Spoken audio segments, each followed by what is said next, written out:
Shortly before his death, the Prophet, may Allah be pleased with him, called his daughter Fatimah, may Allah be pleased with her, to him, and said something to her so that only she could hear. And at first she began to cry, and then she smiled. Then Aisha, may Allah be pleased with her, asked her, "What did he tell you that made you cry and then smile?" Fatimah replied, "He informed me of his approaching death, and I cried. And then he told me that I would be the first of his family to join him, and I smiled." On the 19th of Safar, 11 AH, the Messenger of Allah, may Allah be pleased with him, fell ill with his terminal illness. He began to suffer severe headaches, which prevented him from moving for the first day, and then his temperature began to rise. He suffered for several days and then asked his wives for permission to stay with Aisha during his illness. They agreed, and he left Maymunah's house, may Allah be pleased with her, where he was at the time, and was carried to Aisha's house, may Allah be pleased with her.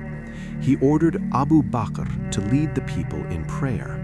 When he arrived at the mosque, struggling to move his legs, he was supported by two men, Al-Fadl ibn Abbas and Ali ibn Abu Talib. His illness worsened, and the Messenger of Allah, may Allah be pleased with him, realized that his companions were worried about him.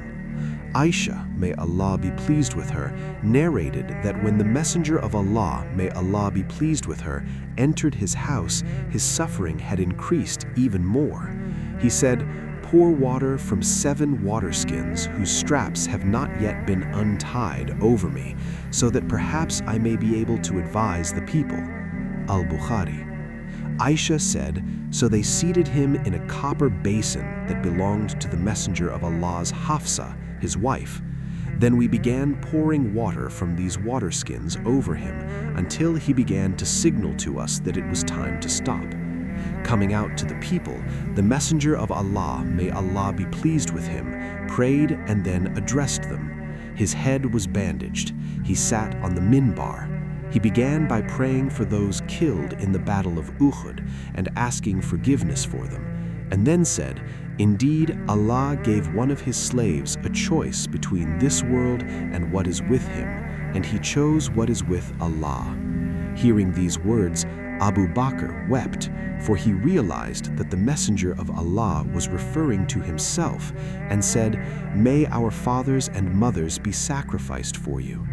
The Messenger of Allah said, "O Abu Bakr, do not weep," and then added, "Indeed, of all people, Abu Bakr has bestowed upon me the greatest blessings, who was my friend and did not spare his wealth for me. If I were to choose the closest friend, Khalil, from my community, I would certainly choose Abu Bakr. But only brotherhood and love in Islam are within my power. I will be the first to come to the cistern, and I will bear witness to you. And by Allah, I do not fear that after my death you will associate partners with Allah, but I fear that you will compete with each other for worldly goods." Al-Bukhari, Muslim. Anas narrates that in his dying words, the Messenger of Allah, may Allah be pleased with him, said, "Prayer and those whom your right hands have mastered." The Messenger of Allah repeated this until his voice became hoarse and it was no longer possible to understand his words. Ibn Majah.